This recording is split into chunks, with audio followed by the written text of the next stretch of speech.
आज हम अपने पिछले 2 लेक्चर्स के एमसीक्यू देखेंगे, कुछ प्रीवियस क्वेश्चन देखेंगे, ठीक है। यूनियन एंड टेरिटरी से और सिटीजनशिप से। यूनियन एंड टेरिटरी से कम ही क्वेश्चन पूछे जाते हैं, मोस्टली क्वेश्चन सिटीजनशिप के आते हैं, ठीक है। चलो पहले इसके देख लेते हैं कुछ पीवाईक्यू क्वेश्चन। देखो, which of the following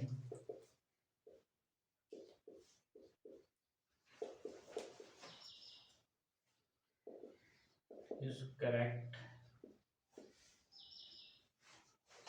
chronology? So following correct chronological order of following as full state of Indian Union। Indian union की फुल स्टेट बनी है, उनका ऑर्डर बताना हमने, कौन सा सही, कौन सी पहले बनी, उसके बाद कौन सी, उसके बाद कौन सी। पहला ऑप्शन है सिक्किम, अरुणाचल प्रदेश,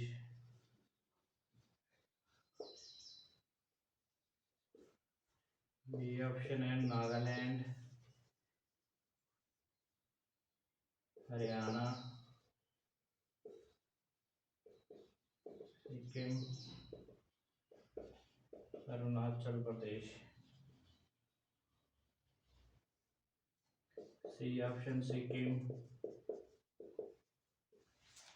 Haryana, Nagaland, Arunachal Pradesh. D option Nagaland and Arunachal Pradesh. क्या होगा राइट आंसर? तो जल्दी बताओ कौन सा राइट आंसर होगा।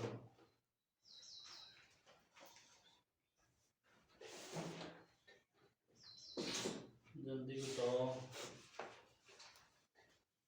ये 2007 IAS का क्वेश्चन है, ठीक है। 2007 में पूछा गया, फिर से आ सकता है, ऐसा क्वेश्चन रिपीट हो सकता है।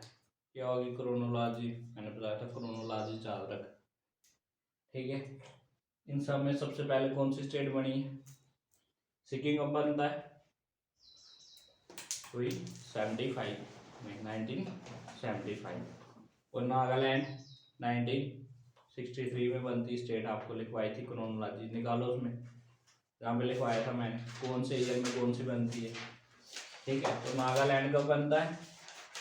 1963। पंजाब और हरियाणा एक साथ बनते हैं 1963। उसके बाद 1975 में बनता है सिक्किम। अरुणाचल का बताओ कब बनता है? 1987 में जाके अरुणाचल प्रदेश बनता है, ठीक है। तो क्या हुआ आंसर? क्रोनोलॉजी में बताना हमें, ठीक है। पहले कौन, उसके बाद कौन, उसके बाद कौन, उसके बाद। ऊपर देख लो क्या है, सिक्किम और अरुणाचल प्रदेश, इधर कंप्लीट आ रहा आंसर। अरुणाचल का चेक करो, 87 नहीं है या कुछ हो रहा है?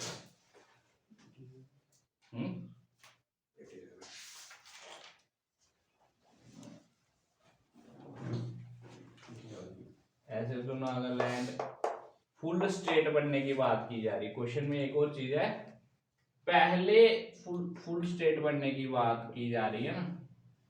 तो पहले अरुणाचल क्या बना था? अरुणाचल को पहले यूटी टाइप का बनाया गया था, उसके बाद में जाके फुल स्टेट बनती है, तो फिर ये आर्डर आता है हमारे पास, ठीक है। आ गया समझ? नेक्स्ट क्वेश्चन देखते हैं।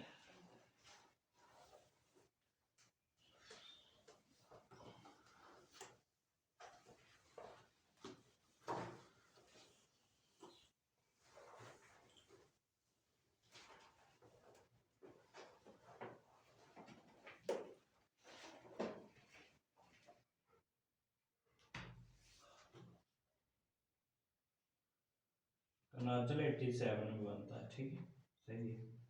सिक्किम 75, नागालैंड 63, सही है। अब नेक्स्ट क्वेश्चन देखते हैं।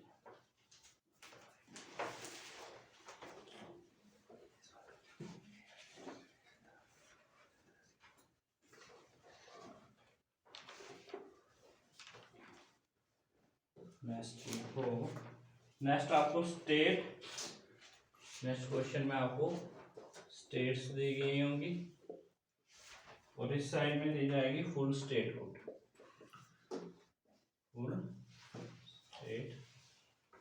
फुल स्टेट कब बनी वो स्टेट, ठीक है। जैसे ए ऑप्शन में लिखा गया गोवा, ठीक है, और इधर फर्स्ट दिया गया आपको 1966, आपने मैचिंग करनी, ठीक है। हरियाणा 72, सी दिया गया मेघालय,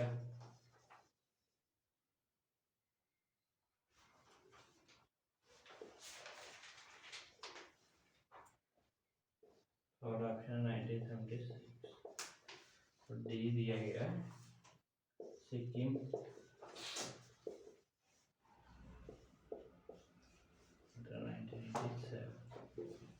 बताओ भाई फुल स्टेटहुड कब कब बनती है, मैचिंग करना है, कौन सा आएगा,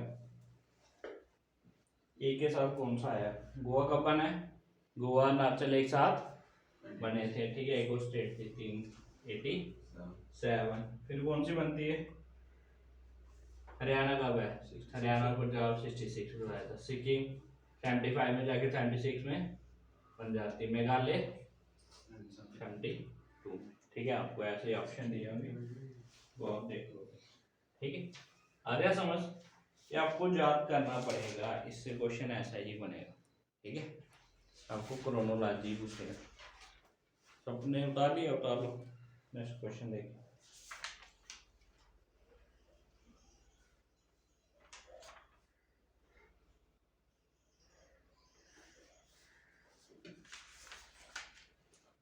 मोस्टली एक क्वेश्चन पूछा गया, वो part A B C D पे डिवाइड किया, वो एनडीए में आया हुआ है, ठीक है।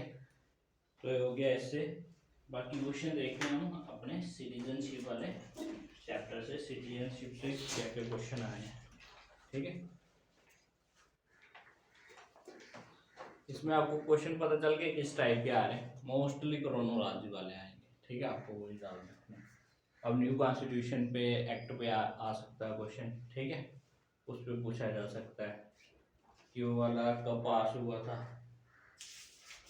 ठीक है, उस टाइप का कुछ क्वेश्चन, उसको सिटीजन में आ जाएगा, वो सिटीजनशिप में आएगा, ठीक है, उस पर यही आएंगे।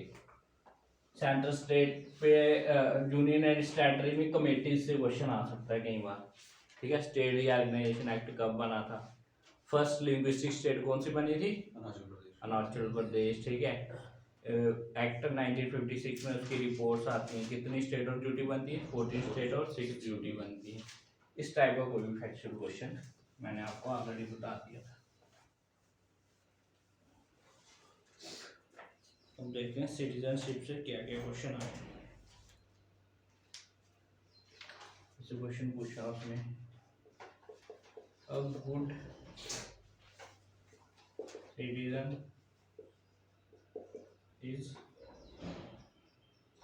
is one who is, मतलब गुड सिटीजन को कौन होगा, एक जिसकी कॉन्शियस सोशल ऑब्लिगेशन, ठीक है, B not bothered about anything, C educated, D rich in cultural heritage. क्या होगा आंसर,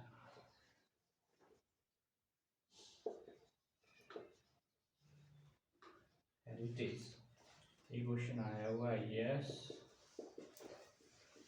1984 का क्वेश्चन है।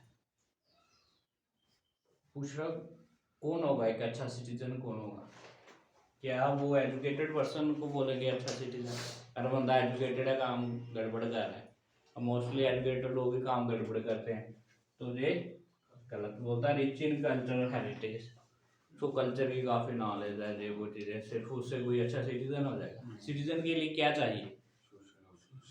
नहीं, उसके कर्तव्य को उसको पता हो, मेरे नागरिक होने के क्या कर्तव्य है, नॉट बॉदर्ड अबाउट एनीथिंग, किसी चीज़ की परवाह ही ना करे, तो वो भी एक अच्छा सिटीजन नहीं है। कॉन्शियस अबाउट सोशल ऑब्लिगेशन, उसको पता है मेरे पे सामाजिक जिम्मेदारियां क्या हैं, जिस बंदे को ये पता हो वही एक अच्छा सिटीजन होता है। ठीक है, अब एक नेक्स्ट क्वेश्चन इधर लिखते हैं। ठीक है, और क्वेश्चन आया है ऐसा ही, देखो, British citizen saying in India cannot claim staying, कोई ब्रिटिश सिटीजन इंडिया में क्या कर रहा है, रह रहा है, वो कौन सा राइट के लिए नहीं क्लेम कर सकता? ठीक है, क्लेम राइट टू, जो आपको लिखवाए थे, कौन से इंडियंस को होते हैं, कौन से उनको होते हैं, aliens. Freedom of trade and profession,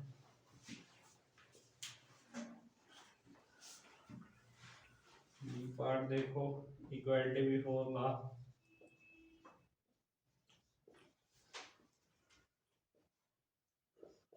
C part protection of life and personal liberty,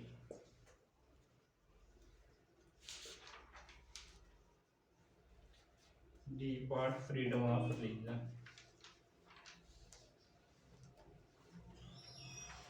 अब बताओ भाई, कोई ब्रिटिश सिटीजन इंडिया में रह रहा, वो कौन से राइट को क्लेम नहीं कर सकता? ये क्वेश्चन आया वो IAS 99, पुराने UPSC क्वेश्चन इंपॉर्टेंट होते हैं, फिर से रिपीट होते हैं। अब बताओ क्या रहा है, फ्रीडम ऑफ रिलीजन। ठीक है, आर्टिकल कौन सा है? Freedom of religion 25। ठीक है, आर्टिकल 25 कह रहा है protection of life and liberty, article 21। Equality before law, article 40। Freedom of trade and article 90। ठीक है, 15, 16, 19, 29 और 30 किसको मिलते हैं? सिटीजन्स को मिलते हैं। ठीक है, तो इसलिए इसका आंसर ये हो गया, ये बात समझ आ गया। तो और कौन से राइट होते हैं? वोटिंग राइट, इलेक्शन के राइट, MP MLA के लिए, सुप्रीम कोर्ट का जज बनने का, वो भी सिर्फ किसको होते हैं? सिटीजन्स को होते हैं।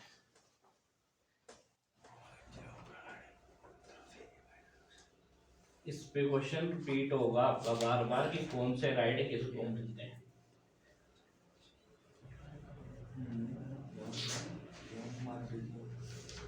एक्सक्लूसिवली कौन से राइट सिटीजन को ही मिलते हैं, ये आना चाहिए। फिर हमें हमारी सिटीजनशिप कैसे एक्वायर कर सकते हैं और कैसे लॉस हो सकती है, उस पर क्वेश्चन बनेंगे। ठीक है, देखो नेक्स्ट क्वेश्चन कहता है, consider the following statement.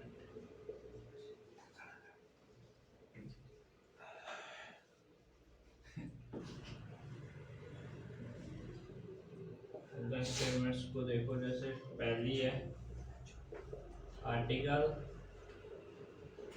371A to 371I were inserted in the Constitution of India। Special provision के लिए है ना, आर्टिकल 371 और 370 JNK के लिए था। India to meet regional, question से हमें और भी इंफॉर्मेशन मिलती है। रीजनल डिमांड्स आप किसके किसके लिए? नागालैंड आपको पेपर में आ जाता है। 3371 ये किसके लिए होता है? नागालैंड के लिए। ठीक है। असम 371 में कौन सा किसके लिए? सारा याद होना चाहिए। असम, मणिपुर, कौन कौन सी स्टेट है उसमें कवर है। ठीक है। आंध्र प्रदेश, सिक्किम, हर स्टेट के लिए एक एक आर्टिकल है। ठीक है, उसका सब पार्ट है। मिजोरम, अरुणाचल, मिजोरम, अरुणाचल प्रदेश और गोवा कब बने थे? 1987 में। सेकेंड है constitution of India and USA can envisage dual polity। ठीक है, union and state. What? Single citizenship, single citizenship. Third देखो, a naturalized citizen of India can never be deprived of his citizenship।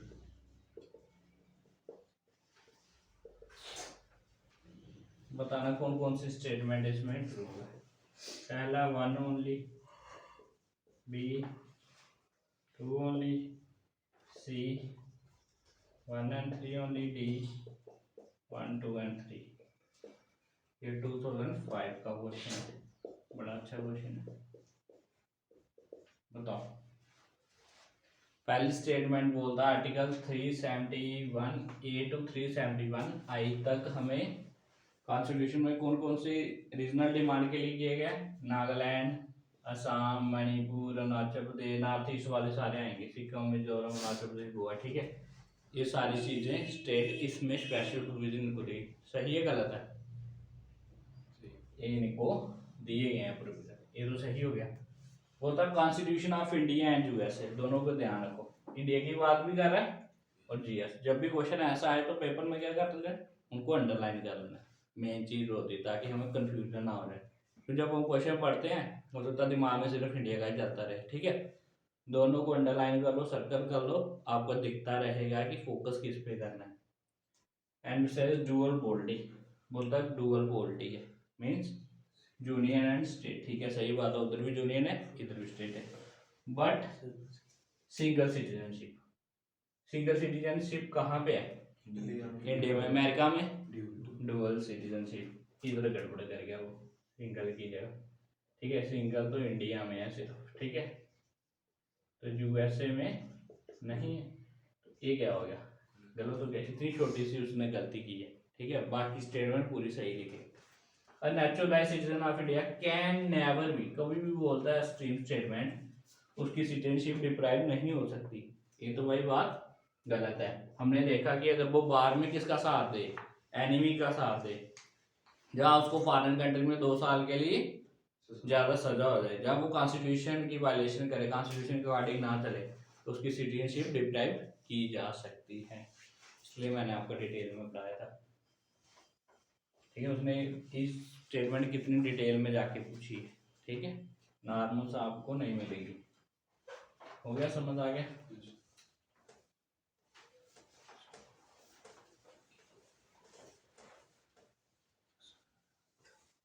ये question बड़ी चीजें सिखाता है, MCQ practice करने से हमारे कंसेप्ट रिवाइव हो जाते हैं फिर से। ठीक है, इसको घर जाके भी देखना होता है फिर से, ताकि परमानेंटली आपके दिमाग में सेट हो जाए और सेम क्वेश्चन रिपीट होते रहते हैं पेपर में। एक और देख लो, एक लेटेस्ट आया हुआ क्वेश्चन है।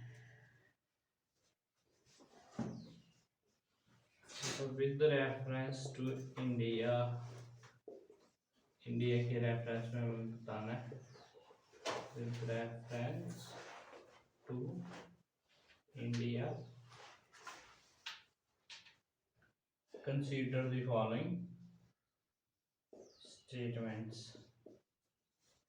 यूपीएससी में मोस्टली क्वेश्चन स्टेटमेंट्स वाले ही आते हैं, वन वर्ड कम पूछता है वो, ठीक है, ताकि बच्चा दिमाग लगाए। एक ही क्वेश्चन में ज़्यादा कंसेप्ट पूछेगा ना वो।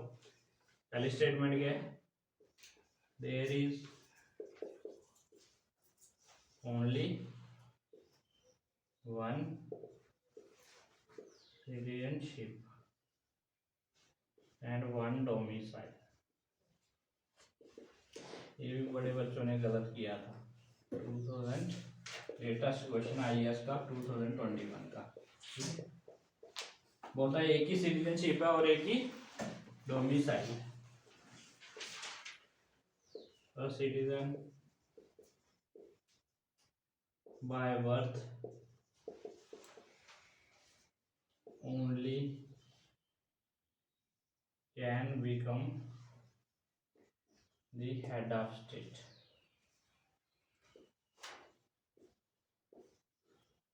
हेड ऑफ स्टेट क्या हो जाता है, प्रेसिडेंट। हेड ऑफ स्टेट की बात कर रहा है, वो तो सिर्फ बाय बर्थ वाला ही प्रेसिडेंट बन सकता है।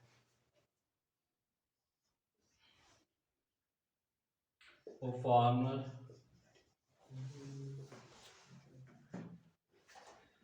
once granted सिटीजनशिप, बोलता है कि फॉरनर को एक बार सिटीजनशिप मिल जाए, can not be deprived, can not be deprived of it under any circumstance. एक बार सिटीजनशिप किसी फॉरनर को दे दी तो उसके बाद सिटीजनशिप उसकी वापस नहीं ली जा सकती, ऐसा हो सकता है। कितने सारे उन्हें रीजन पड़े हैं कि सिटीजनशिप बंदा लॉस कर सकता है। कौन सा सही है, one only, B2 only, C 1 and 3 only, D 2 and 3 only. अब देखो हमें पता है कौन सा वाला आंसर नहीं हो सकता भाई, तीसरा तो गलत है। बोलता कैन नॉट, सीधे स्ट्रीम में पहुंच गया भाई, हो ही नहीं सकता, ठीक है। फॉरनर को एक बार सिटीजनशिप मिल गई, इवन फॉरनर क्या दूसरे बंदे की सिटीजनशिप छीनी जा सकती है अगर वो गलत काम करेगा। तो ये भी गलत हो गया। तो ये किस किस ऑप्शन में मिलेगा, इधर मिल रहा है, इधर मिल रहा है, ये तो वही गलती हो गया, ठीक है। अब दो बच गए हैं। पहला देखो, there is only one citizenship. Mostly बच्चे सोचते हैं कि पेपर में अगर ओनली आ जाए, ओनली क्या होता है स्ट्रीम स्टेटमेंट, तो वो क्या होती है गलत होती है, ठीक है, बट ऐसा नहीं होता, ठीक है। अब ओनली इधर क्या है, एक्सेप्शन है, ठीक है। इंडिया में एक ही सिटीजनशिप होती है, ठीक है। इधर ओनली सही है, हर बार ओनली से हमें नहीं गैस कर सकते, ओनली वाली स्टेटमेंट हर बार गलत नहीं होती, ठीक है। 90% केसेस होते हैं, 10% केसेस जिसमें एक्सेप्शन होती वो सही भी होता। तो ये क्या हो जाएगी भाई, बात सही होगी। बोलता सिटीजन बाय बर्थ कैन, इधर ओनली आ जाएगा, बाय बर्थ ओनली, इधर ओनली गड़बड़ करके, उधर ओनली सही है, इधर ओनली गलत है। तो ये क्या आ जाती है, सिर्फ बोलता सिर्फ बर्थ के थ्रू ही बन सकता है, ऐसा नहीं, और भी तरीके हैं, ठीक है। ये भी गलत हो गई, समझ आ गया। ये हमारे कुछ इंपॉर्टेंट क्वेश्चन जो प्रीवियस ईयर में आए थे, और कुछ हम अभी एमसीक्यू देखेंगे जो पॉसिबल क्वेश्चन बन सकते हैं, ठीक है।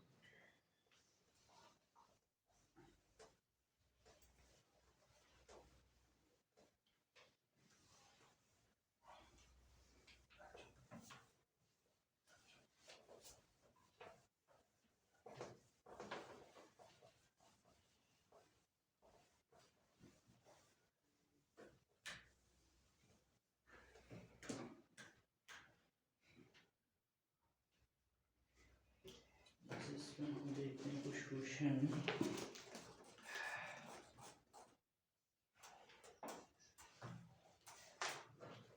जैसे क्वेश्चन आया हुआ है ND question, in which part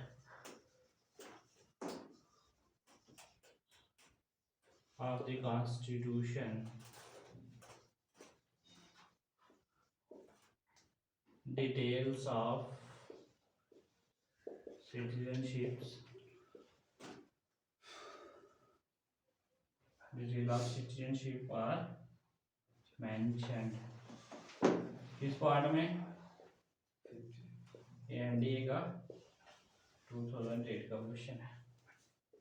A option है first part, B second part, C third part, D fifth part. तो है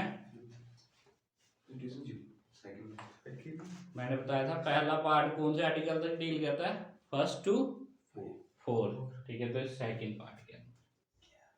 ठीक है, छोटी छोटी गलतियां नहीं करनी।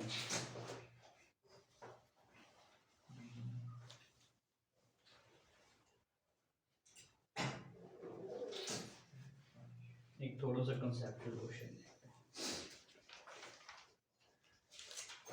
होता है। कंसीडर द स्टेटमेंट को छोड़ो, सिर्फ दो स्टेटमेंट लिखो। पहला पर्सन है, a person was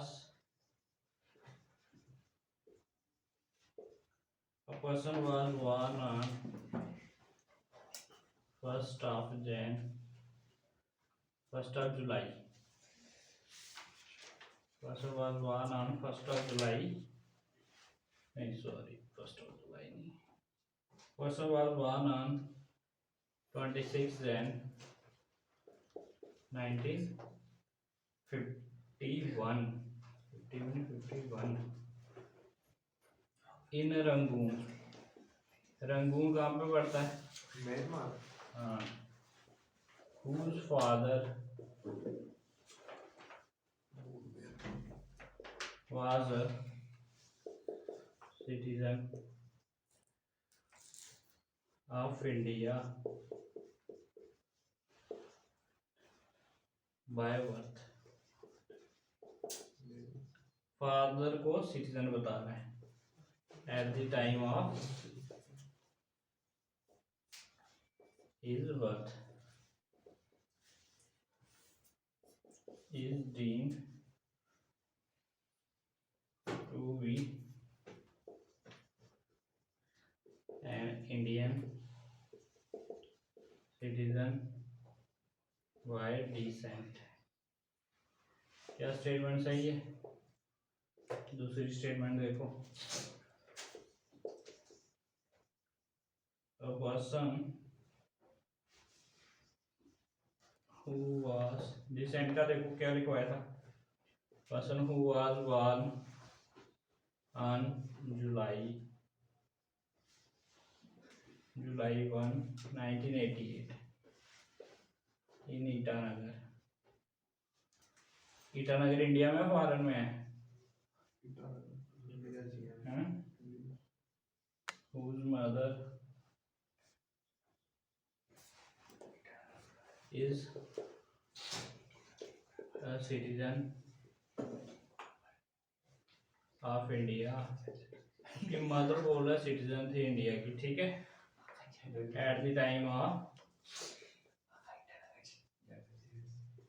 time of his birth, उसके बर्थ के समय पे उस। ठीक है, what the father was not, परंतु उसके फादर सिटीजन नहीं थे। Father was not is deemed to be citizen. अब बताओ कौन सी स्टेटमेंट सही है, कौन सी गलत है? दोनों सही, दोनों गलत। Is deemed to be a citizen of India by birth. कह रहा वो बाय बर्थ इंडिया का सिटीजन हो जाएगा, होगा ऐसा? ये एनडी 2009 का क्वेश्चन है, काफी कंसेप्चुअल क्वेश्चन है। क्या आंसर होगा? फर्स्ट हो सकता है। फर्स्ट हो सकता है। बोलता पर्सन बॉर्न इन इंडिया, कोई भी बंदा इंडिया में पैदा होता है कब से कब? पहले उसने बताया था डिसेंट में 26 जनवरी 1950 से लेके क्या डेडलाइन दी थी? 1 जुलाई 1987 तक। अगर वो इंडिया में पैदा होता है, ठीक है, is a citizen of India, ठीक है, तो वो क्या होगा? सिटीजन होगा by birth irrespective of nationality of his parents. ठीक है, consider the citizen of India by birth if either of his parents is a citizen at the time of। अगर उसमें से उसका एक भी पेरेंट्स क्या है? इंडियन भी होगा तब भी वो क्या हो जाएगा, इंडिया का सिटीजन होगा, सिटीजनशिप। ठीक है, ये मेंशन किस में किया, आर्टिकल 511 में। तो पहली स्टेटमेंट क्या होगी भाई, पहली तो सही होगी। अब बोलता है बाय बर्थ थोड़े मिलेगा इसको सिटीजनशिप, क्या बोली उसने, बाय बर्थ 1 जुलाई 1988। मीने किसकी बात कर रहा है, अब 1987 से बाद की बात कर रहा है, 1987 से बाद की बात कर रहा है, but the father was not deemed to be citizen. तो बाय बर्थ खुद मिल जाएगी उसको सिटीजनशिप। ठीक है, उसके अलग तरीका होगा। ठीक है, इसके आंसर क्या होगा, ओनली स्टेटमेंट 1 इज भाई। 81 के बाद उसने क्या बोला, कौन होगा सिटीजन बाय बर्थ, भाई जिसके दोनों पेरेंट्स ही क्या होंगे, इंडियन होंगे। तो इसका तो एक है, एक नहीं है। अगर उससे पहले की डेट दी जाती तो फिर हो सकता था।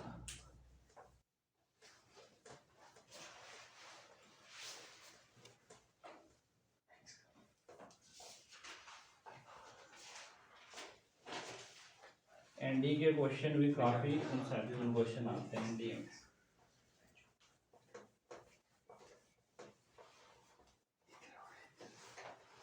एनडी और सीडीएस में ना जीके का लेवल बिल्कुल यूपीएससी की तरह, यूपीएससी कंडक्ट करता है दोनों के पेपर, मीन आईएएस के पेपर की तरह होते हैं। उसमें अच्छा लेवल होता है क्वेश्चंस का।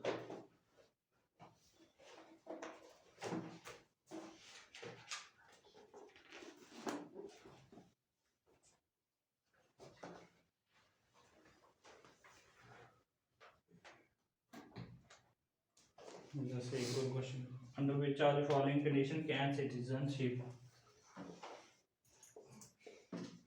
Under which of the following condition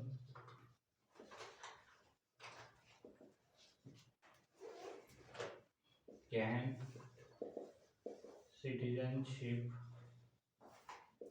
be provided in India, मतलब किन कंडीशन में इंडिया में सिटीजनशिप प्रोवाइड की जा सकती है। पहला है one should be born in India, अगर वो इंडिया में पैदा हो तो कंडीशन हो सकती है। क्या सही बात है, बाय बर्थ मिल सकती है। Either of whose parents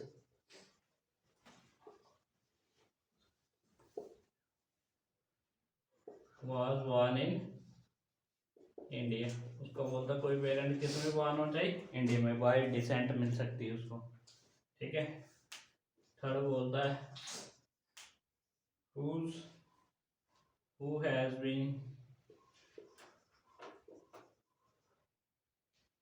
has been a resident of India for not less than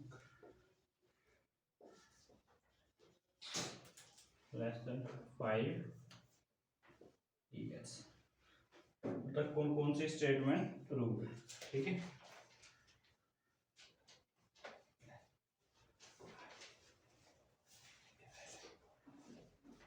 तो कौन कौन सी कंडीशंस है जिसमें बंदे को सिटीजनशिप मिल सकती है, कौन कौन सी स्टेटमेंट सही है, 1 2 3, B 2 and 3, C 1 and 3, D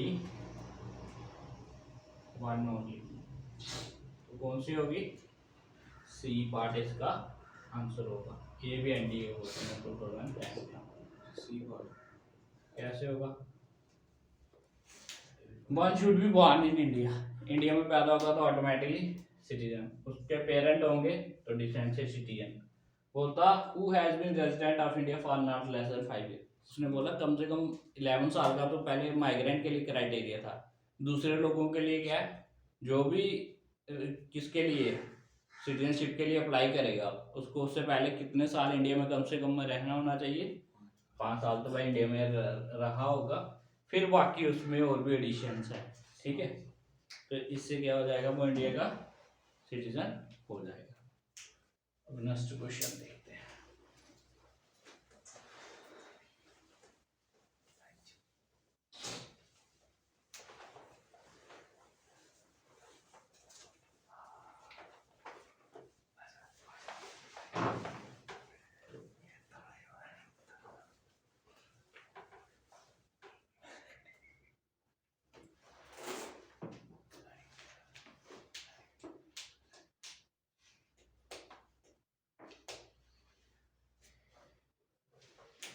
जैसे क्वेश्चन देखते हैं, इम्पोर्टेंट क्वेश्चन एक और देख लेते हैं। तो when was the citizenship amendment act पास। ठीक है, ये क्वेश्चन आया हो बीपीएससी में, बिहार पब्लिक सर्विस, जैसे हमारे देखिए बीएससी इनको है उसमें आया हुआ 11 दिसंबर 2018, 11 दिसंबर 2019, 11 अक्टूबर 2019, डी 11 अक्टूबर 2020। क्या आंसर होगा? 11 अक्टूबर 2019 हमें पता, उसमें दिसंबर में हुआ था। ठीक है, तो ये क्वेश्चन भी पूछा गया। अब देखते हैं और कोई क्वेश्चन बन सकता है पॉसिबल, जो प्रीवियस ईयर में क्वेश्चन आए थे यही थे। ठीक है,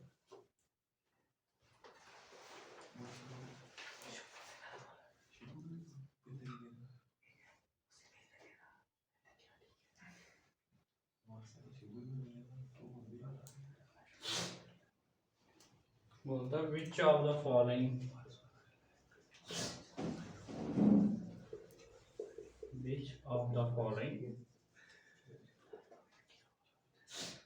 इज नॉट अ, श्योर मत करो, ठीक है, is not a condition for becoming citizen of India. इनमें से कंडीशन नहीं है for becoming a citizen of India. ये आ गया बर्थ, बी एक्वायरिंग प्रॉपर्टी, सी डिसेंट, डी नेचुरलाइजेशन। क्या आंसर होगा? कैसे कोई इंडिया का सिटीजन नहीं बन सकता? ट्रिक खेली उसने, एक्वायरिंग टेरिटरी था, एक्वायरिंग प्रॉपर्टी। अगर इंडिया कोई टेरिटरी को एक्वायर कर लेता तो फिर वो होता है, इधर एक्वायरिंग प्रॉपर्टी आ गया। भाई प्रॉपर्टी एक्वायर करने से कोई इंडिया का सिटीजन बन जाएगा। ठीक है, फिर जितने अमीर लोग होंगे वो सारे बन जाएंगे।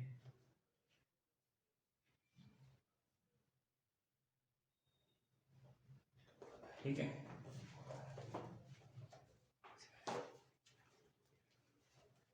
नेक्स्ट क्वेश्चन देखते हैं।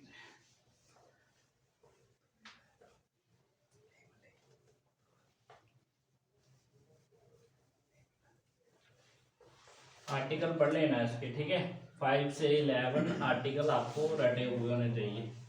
आर्टिकल 5 में क्या, 6 में क्या, 7, 8, 9, 10, 11 सबका पता मुझे। ठीक है,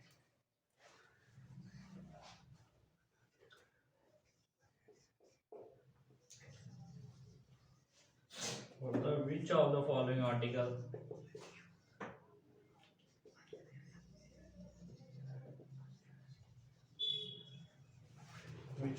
article describe about the person voluntarily acquiring citizenship of a foreign state not to be citizen।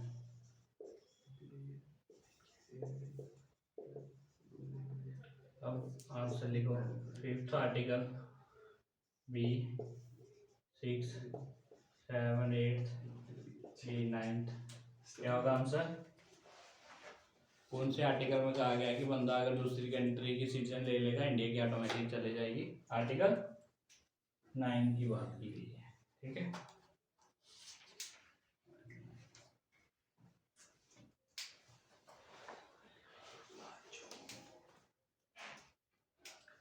एक और क्वेश्चन देखो। Who is competent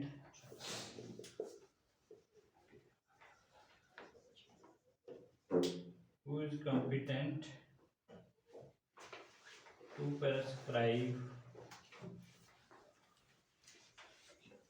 conditions for acquiring Indian citizenship? कौन कंडीशन बना सकता है इंडियन सिटीजनशिप के लिए? पार्लियामेंट, स्टेट लेजिस्लेचर,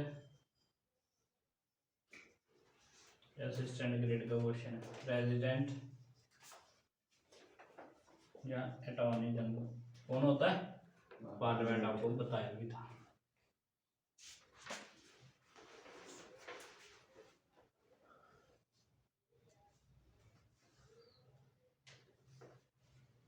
ठीक है, बोलता to acquire a citizenship by registration a person must have been resident in India for dash immediately before making an application. बोलता उसको अगर किसी को रजिस्ट्रेशन से सिटीजनशिप चाहिए, बंदे को कितने साल इंडिया में रहना पड़ेगा? नहीं, उससे पहले अप्लाई करने के लिए 5 ईयर होना चाहिए उसको। ठीक है, वो बाकी कंडीशनें अलग हैं। ठीक है, टोटल कितना है कितना नहीं। ठीक है, तो जब भी वो अप्लाई करेगा उससे पहले उसको 5 साल इंडिया में होना चाहिए। ठीक है, आज इतने इसके मैक्सिमम क्वेश्चन है। ठीक है, कल नेक्स्ट चैप्टर हम देखेंगे। सभी ने क्वेश्चन इनको रिवाइज करना। जब रिवाइज करोगे तो ऑटोमेटिकली कंसेप्ट क्लियर हो जाएगा।